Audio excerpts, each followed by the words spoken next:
Hello students, welcome to Let's Learn Biology. I am Suman Bharti and today I will discuss about spermatogenesis. Okay, पिछले classes से हम लोग male reproductive system को पढ़ते आ रहे हैं, ठीक है। और इसके जस्ट पिछले क्लासेस में हम लोगों ने क्या पढ़ा था, सेमिनिफेरस ट्यूब्यूल को पढ़ा था, ठीक है।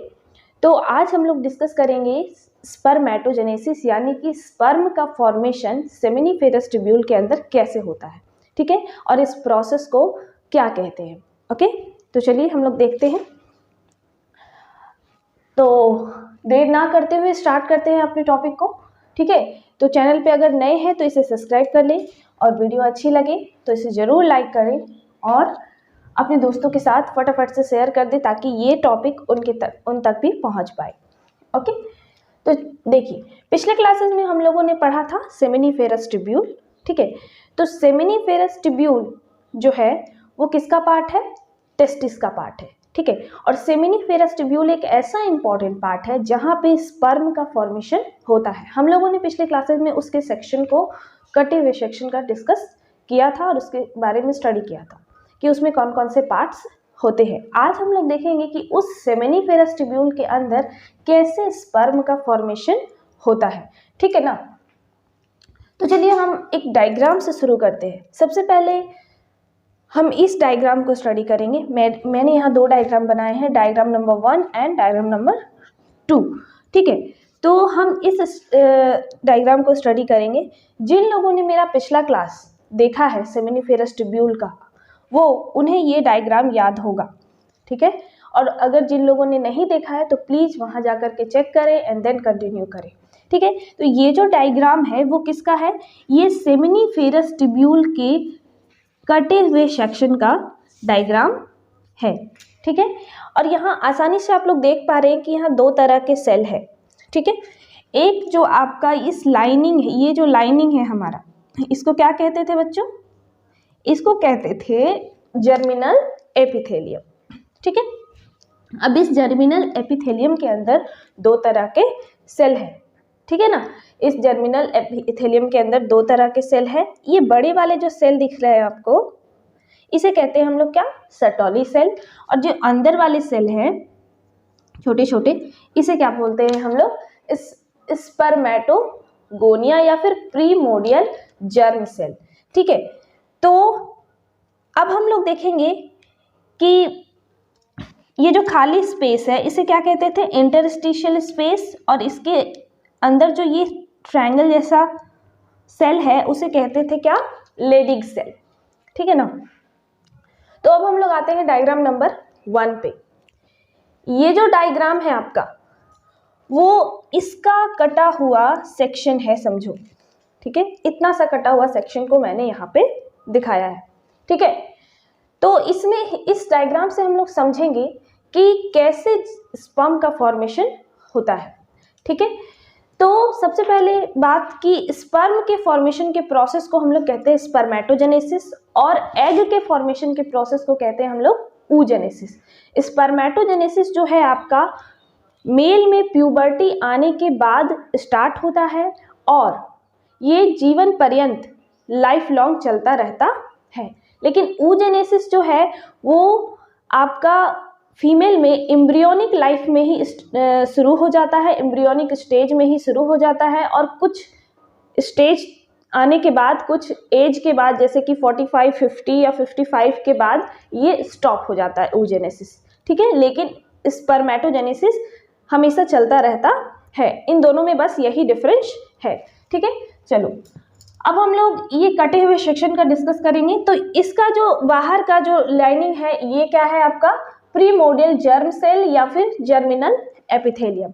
इस जर्मिनल एपिथेलियम के पास या प्रीमोडियल जर्म सेल के पास क्या है कि स्पर्मेटोगोनिया पाया जाता है जो कि डिप्लॉयड स्टेज में होता है। स्पर्मेटोगोनिया पाया जाता है जो कि डिप्लॉयड स्टेज में होता है। डिप्लॉयड और हैप्लॉयड समझ रहे हैं ना। हमारे ह्यूमन में कितने क्रोमोसोम पाए जाते हैं, 46, यानी कि 23 पेयर।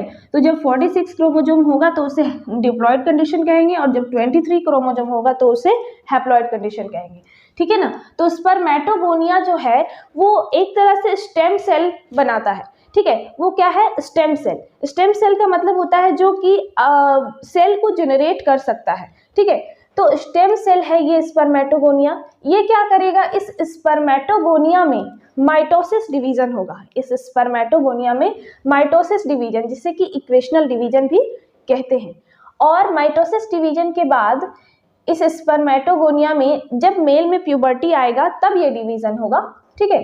और माइटोसिस के दौरान ये दो तरह के सेल बनाएंगे, एक सेल ए और एक सेल बी। तो सेल बी ऐसा सेल होगा जो आगे बढ़ करके स्पर्म फॉर्मेशन में मदद करेगा, लेकिन सेल ए ऐसा सेल होगा जो कि ये दोबारा से स्पर्मेटोगोनिया के पास चला जाएगा और स्टोर हो जाएगा ताकि ये इस फंक्शन को दोबारा से कर सके। यानी कि ये समझ में आ रहा है कि ये सेल बना ए और फिर से ये वापस से यहाँ पे चला गया और यहाँ पे स्टोर हो गया ताकि ये दोबारा से स्पर्म का फॉर्मेशन कर सके, ठीक है, फिर ये सेल बी बन सके, इसलिए ओके।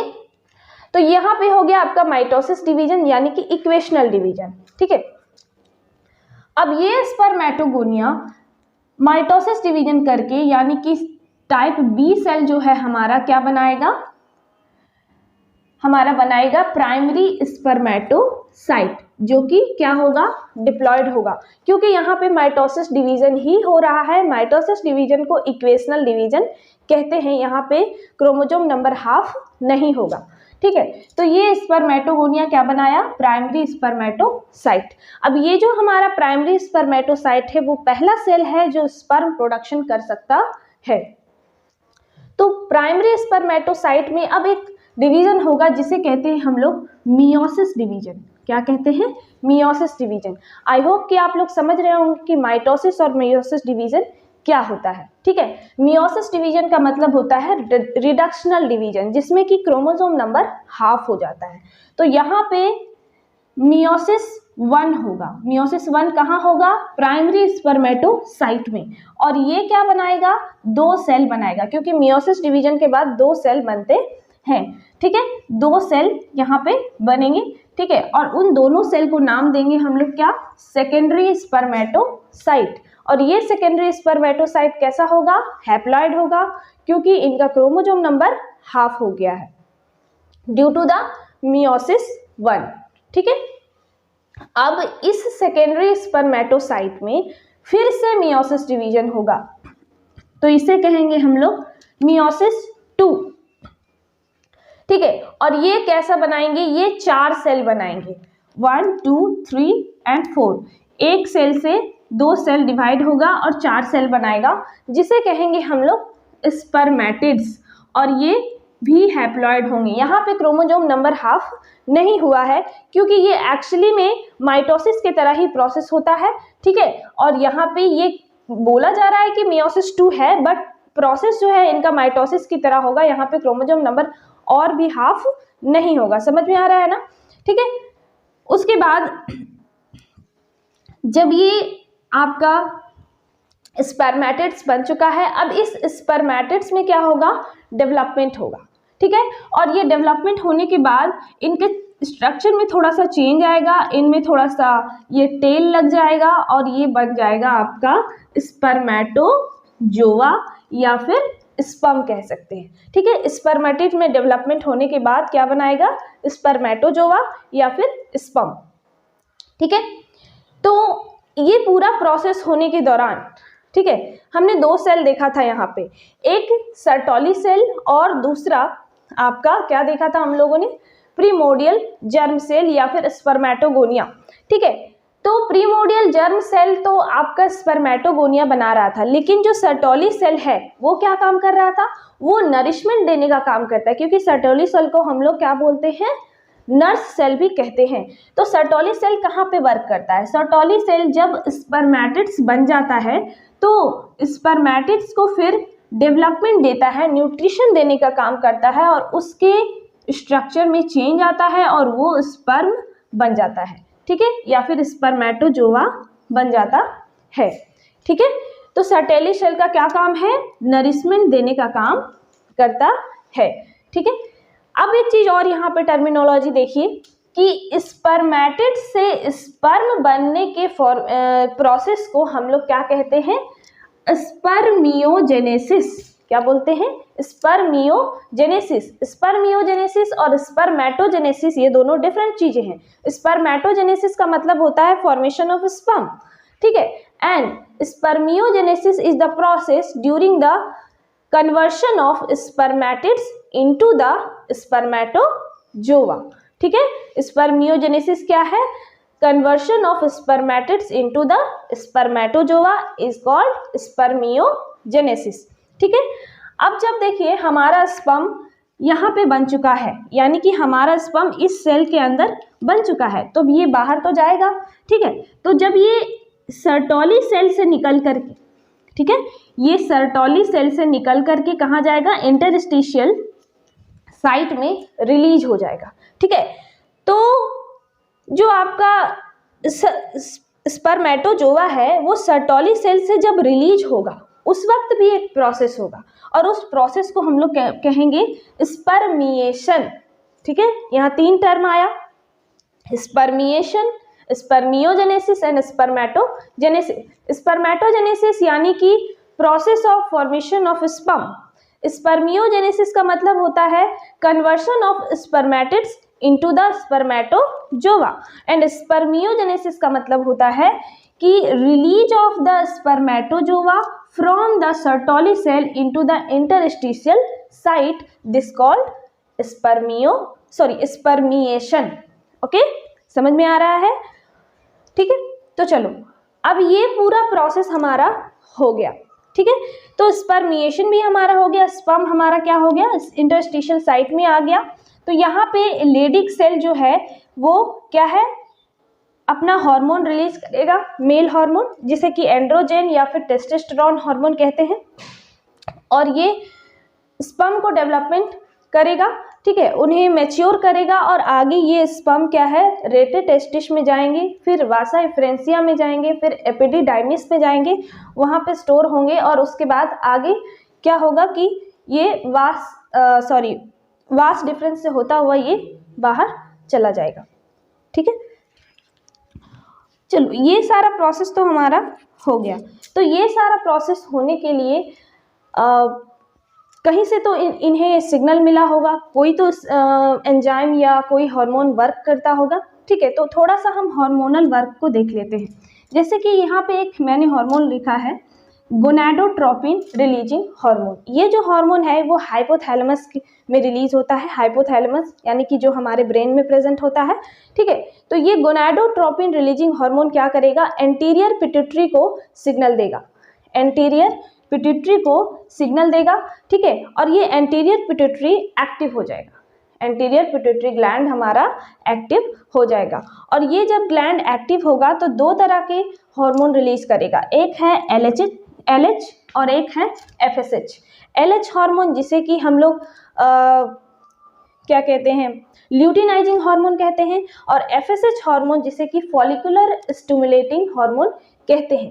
तो ये LH हार्मोन एक्टिवेट होकर के लेडिक सेल को एक्टिवेट करेगा, जो कि यहाँ पे प्रेजेंट है, और ये FSH हार्मोन किसको एक्टिवेट करेगा? सर्टोली सेल को, जो कि आपका यहाँ पे प्रेजेंट है। तो सर्टोली सेल जैसे ही एक्टिव होगा तो ये ग्रोथ फैक्टर को रिलीज करेगा, और ये ग्रोथ फैक्टर क्या काम कर रहा था? आपके स्पर्मेटिड को ग्रोथ कर रहा था, डेवलपमेंट करके स्पर्मेटोजोआ में कन्वर्ट कर रहा था, ठीक है। और जब लेडिक सेल एक्टिवेट होगा तो एंड्रोजन हार्मोन या फिर टेस्टोस्टेरोन हार्मोन का रिलीज होगा, और ये टेस्टोस्टेरोन हार्मोन क्या करेगा? जब स्पर्मिएशन का प्रोसेस होगा, यानी कि स्पर्म आपका सर्टोली सेल से रिलीज होगा, तो फिर लेडिक सेल टेस्टोस्टेरोन हार्मोन को रिलीज करके उनके फर्दर डेवलपमेंट में मदद करेगा, ठीक है। तो ये था आपका हार्मोनल वर्क, ये समझ में आ गया। Let's quickly revise. चलो, स्पर्मेटोजेनेसिस प्रोसेस, ठीक है, ये सेमिनिफेरस ट्यूब्यूल का एक कटा हुआ सेक्शन है। यहाँ पे ये जो सेल है आपका प्रीमोडियल जर्म सेल, जो कि डिप्लॉयड स्टेज में होता है। ये यहाँ पे प्रीमोडियल जर्म सेल में माइटोसिस डिवीजन होगा, और वो स्पर्मेटोगोनिया का फॉर्मेशन करेगा। ये स्पर्मेटोगोनिया दो तरह के सेल बनाएंगे, टाइप ए और type B. Type A cell फिर से जाकर के रीस्टोर हो जाएगा, और टाइप बी सेल स्पर्म का फॉर्मेशन करेगा। तो स्पर्म के फॉर्मेशन के दौरान सबसे पहला सेल जो बनेगा वो प्राइमरी स्पर्मेटोसाइट होगा और उसमें मियोसिस 1 होगा, मियोसिस डिवीजन होगा, फिर 2 सेल बनेगा सेकेंडरी स्पर्मेटोसाइट, फिर से सेकेंडरी स्पर्मेटोसाइट में मियोसिस 2 होगा और ये 4 सेल बनाएगा स्पर्मेटिड्स, और उसके बाद ये स्पर्मेटिड्स सर्टोली सेल से नरिशमेंट लेकर के स्पर्मेटोजोआ में कन्वर्ट हो जाएगा, ठीक है। और स्पर्मेटिड से स्पर्मेटोजोआ के कन्वर्शन को हम लोग क्या बोलते हैं, स्पर्मियोजेनेसिस कहते हैं, ठीक है। उसके बाद जब सर्टोली सेल से आपका स्पर्म बाहर आएगा तो उस प्रोसेस को क्या कहते हैं हम लोग, स्पर्मिएशन कहते हैं। और ये सारा प्रोसेस जो है वो हार्मोन बेस्ड होता है। तो सबसे पहला जो हार्मोन आपके ब्रेन में, आपके हाइपोथैलेमस रीजन में निकलेगा वो है gonadotropin hormone. Gonadotropin hormone anterior pituitary को एक्टिव करेगा। एंटीरियर पिट्यूटरी 2 तरह के हार्मोन रिलीज करेगा, LH और FSH, ठीक है। LH लेडिक सेल को एक्टिवेट करेगा और FSH सर्टोली सेल को एक्टिवेट करेगा। लेडिक सेल एंड्रोजन या टेस्टोस्टेरोन हार्मोन रिलीज करेगा और सर्टोली सेल ग्रोथ फैक्टर को रिलीज करेगा। ग्रोथ फैक्टर इस जगह पे वर्क करेगा स्पर्मेटिड से स्पर्मेटोजोआ के कन्वर्शन में, और एंड्रोजन या टेस्टोस्टेरोन हार्मोन इस जगह पे एक्ट करेगा ताकि स्पर्म का फर्दर डेवलपमेंट हो सके, ओके।